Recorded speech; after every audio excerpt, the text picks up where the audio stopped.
সে আপনি চিন্তা করবেন না, আপনার মেয়ের জন্য এমন পাত্র আনবো না, রূপে ঋত্বিক রোশন, গুণে অমিতাভ বচ্চন, মারামারিতে অক্ষয় কুমার, আর লম্বা চড়া চেয়ার দে সঞ্জয় দত্ত। মানে এরকম একটা ককটেলের গলায় আপনার মেয়েকে ঠিক ঝুলিয়ে দেবো।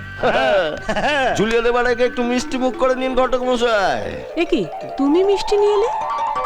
কি যে বলো, ইনি আমার মেয়ের জন্য অমিতাভ বচ্চন, শাহরুখ খান, ঋত্বিক রোশনের মতন পাত্র জোগাড় করে দিচ্ছেন, আর আমি নিজে হাতে ওনাকে মিষ্টি মুখ করাবো না?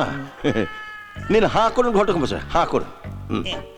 না থাক, খাবেন না? না তাহলে থাক। না, খাবো খাবো, না খেলে তো গৃহস্থের অকল্যাণ হবে। গেরস্তের অকল্যাণ না, হাঁ করুন।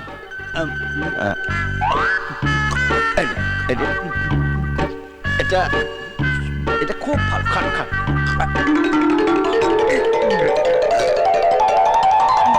এটা নিন।